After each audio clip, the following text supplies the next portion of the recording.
ಒಂದ್ ಕಾಲ ಇತ್ತು ಪ್ರಪಂಚದಲ್ಲಿ ನಂಬರ್ 1 ಶ್ರೀಮಂತರು ಯಾರು ಅಂದ್ರೆ ನಾವೆಲ್ಲ ಬಿಲ್ ಗೇಟ್ಸ್ ಅಂತಿದ್ವಿ. ಆದ್ರೆ ಅದು ಈಗ ಹಾಗಿಲ್ಲ.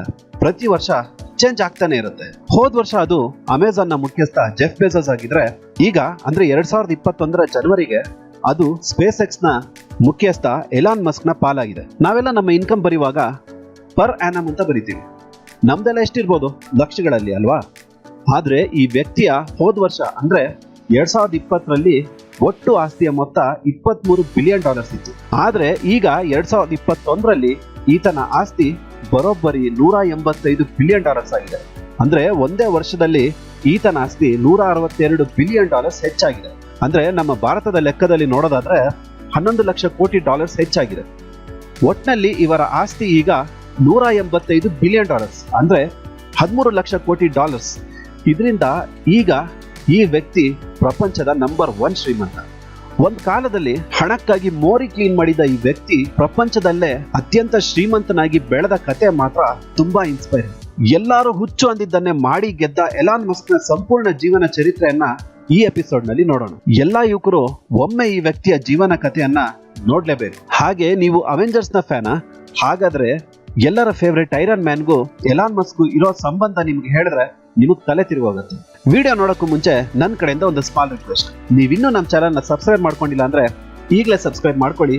ಹಾಗೆ ಪಕ್ಕದಲ್ಲಿ ಕಾಣ್ತಿರೋ ಬೆಲ್ ಐಕಾನ್ ನ ಕ್ಲಿಕ್ ಮಾಡಿ ನಾನು ಮುಂದೆ ಅಪ್ಲೋಡ್ ಮಾಡೋ ವಿಡಿಯೋನ ನೋಟಿಫಿಕೇಶನ್ ಪಡ್ಕೊಳ್ಳಿ. ಹಾಗಾದ್ರೆ ಮತ್ತೆ ಆಗ್ತಾಡ, let's start our episode. Elon Musk ಅವರು ಜನವರಿ 28, 1971ರಲ್ಲಿ ಪ್ರೆಟೋರಿಯಾ ಅನ್ನೋ ಊರಲ್ಲಿ ಜನಿಸ್ತಾರೆ. ಅದು ಸೌತ್ ಆಫ್ರಿಕಾದಲ್ಲಿದೆ.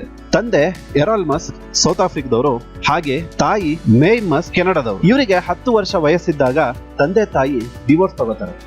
ಇದಾದ ನಂತರ ಇವರು ತಂದೆ ಹತ್ರನೇ ಉಳಿದ್ರು. 10ನೇ ವಯಸ್ಸಿಗೆ ಇವ್ರಿಗೆ ಪುಸ್ತಕಗಳ ಕಡೆಗೆ ಗಮನ ಹೆಚ್ಚಾಗಿ ಹೋಗುತ್ತೆ. ಕೆಲವ್ರ ಪ್ರಕಾರ ಡಿಗ್ರಿ ಸ್ಟೂಡೆಂಟ್ಸ್ ಕೂಡ ಓದದೇ ಇರೋಷ್ಟು ಪುಸ್ತಕಗಳನ್ನ ಇವರು ಆ ವಯಸ್ಸಿಗೆ ಓದಿ ಮುಗಿಸಿರ್ತಾರೆ. ಇನ್ನ ಇವ್ರ ತಂದೆ ಹತ್ರ ಒಂದು ಹಳೆ ಕಂಪ್ಯೂಟರ್ ಇರುತ್ತೆ. ಅದರ ಮ್ಯಾನ್ಯುಯಲ್ ನ ಓದಿನೇ ಇವರು ಕಂಪ್ಯೂಟರ್ ಕೋಡಿಂಗ್ಸ್ ನ ಕಲಿತಾರೆ, ಯಾರ ಸಹಾಯನೂ ಇಲ್ಲದೆ. ಇವರಿಗೆ ಆಗ 12 ವರ್ಷ. ಮಕ್ಕಳು ಕಂಪ್ಯೂಟರ್ ಗೇಮ್ಸ್ ಆಡೋ ವಯಸ್ಸು. ಆದ್ರೆ ಆ ವಯಸ್ಸಿಗೆ ಇವರು ಒಂದು ಗೇಮ್ನೇ ತಯಾರಿಸ್ತಾರೆ. ಬ್ಲಾಸ್ಟರ್ ಅನ್ನೋ ಈ ಗೇಮ್ ಅನ್ನ ಇವರು ಒಂದು ಕಂಪ್ನಿಗೆ ಆ ಕಾಲಕ್ಕೆ $500ಗೆ ಮಾರ್ತಾರೆ.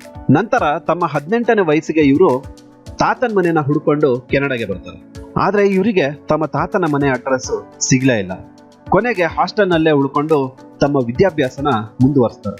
ಆಗ ಒಂದು ಟೈಮ್ ಬರುತ್ತೆ, ಇವ್ರ ಹತ್ರ ತಿನ್ನೋದಕ್ಕೆ ಕೂಡ $1 ದುಡ್ಡಿರೋದಿಲ್ಲ. ಆಗ ಹಣಕ್ಕಾಗಿ ಇವರು ಮೋರಿನ ಕ್ಲೀನ್ ಮಾಡಿ ಬಂದಿದ್ದ ದುಡ್ಡಲ್ಲೇ ತಮ್ಮ ಜೀವನನ ನಡೆಸ್ತಾರೆ. ಹಾಗೆ ಇವರು ಮುಂದಕ್ಕೆ ಕೆನಡಾದ ಕ್ವೀನ್ಸ್ ಯೂನಿವರ್ಸಿಟಿ ಒಂಟಾರಿಯೋದಲ್ಲಿ ಓದ್ತಿದ್ದ ಇವರು ನಂತರ ತಮ್ಮ ಬ್ಯಾಚುಲರ್ಸ್ಗಾಗಿ ಯೂನಿವರ್ಸಿಟಿ ಆಫ್ ಪೆನ್ಸಿಲ್ವೇನಿಯಾ USA ಹೋಗ್ತಾರೆ. ಅಲ್ಲಿ ಎಕನಾಮಿಕ್ಸ್ ಹಾಗೆ ಫಿಸಿಕ್ಸ್ ನಲ್ಲಿ ಬ್ಯಾಚುಲರ್ಸ್ ಡಿಗ್ರಿ ಮುಗಿಸ್ತಾರೆ. ಇವರು 1995ರಲ್ಲಿ PhDಗೆ ಜಾಯಿನ್ ಆಗ್ತಾರೆ.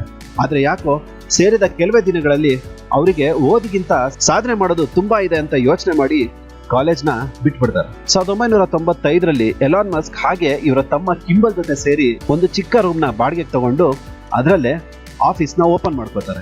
ಆದ್ರೆ ಇವರಿಗೆ ಇರೋದಕ್ಕೆ ಇನ್ನೊಂದು ರೂಮ್ ತಗೊಳ್ಳೋದಕ್ಕೆ ದುಡ್ಡಿರ್ಲಿಲ್ಲ.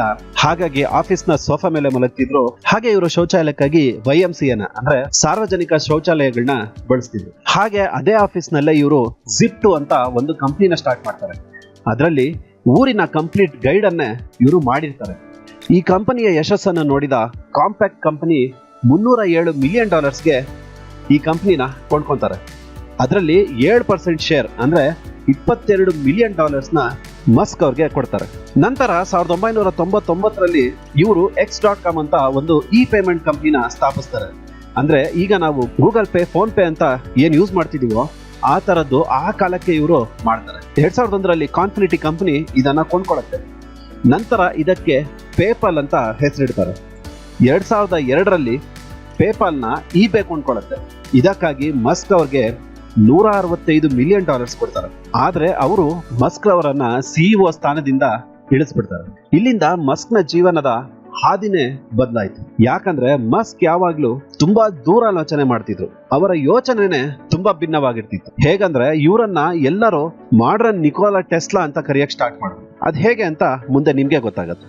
ಮಸ್ಕ್ ಅವರ ಯೋಚನೆ ಈಗ ಮಾರ್ಸ್ ಕಡೆಗೆ ಹೋಯ್ತು. ಯಾಕಂದ್ರೆ ಗ್ಲೋಬಲ್ ವಾರ್ಮಿಂಗ್ ಇಂದ ಈಗ ಪ್ರಪಂಚ ಮುಳುಗೋದಕ್ಕೆ ಪ್ರಾರಂಭ ಆಗಿದೆ. ಭಯ ಪಡಬೇಡಿ, ಅದಕ್ಕೆ ಸಾವಿರಾರು ವರ್ಷಗಳೇ ಬೇಕು. ಆದ್ರೆ ಮನುಷ್ಯ ಆಗ ಉಳಿವಿಗಾಗಿ ಬೇರೆ ಗ್ರಹಗಳನ್ನ ನೋಡ್ಕೋಬೇಕು ಅಂತ ಯೋಚಿಸಿದ ಮಸ್ಕ್ ಮನುಷ್ಯರನ್ನ ಮಾರ್ಸ್ಗೆ ಕಳಿಸಿ ಅಲ್ಲೇ ಬೆಳೆ ಬೆಳೆದು ಕಾಲೋನಿನ ಪ್ರಾರಂಭ ಮಾಡೋದಕ್ಕೆ ಯೋಚನೆ ಮಾಡಿದ್ರು. ಈ ಯೋಚನೆಯಿಂದ ಎಲ್ಲರೂ ಇವ್ರನ್ನ ಮೂರ್ಖ ಅನ್ಕೊಂಡ್ರು. ಇವ್ರ ಬಗ್ಗೆ ಒಂದು ಕೋಇನ್ಸಿಡೆನ್ಸ್ ಹೇಳ್ಬೇಕು. ನೋಡಿದ್ರ, ಇಲ್ಲೂ ನಮ್ಮನ್ನ ಕೋಇನ್ಸಿಡೆನ್ಸ್ ಬಿಡ್ಲಿಲ್ಲ.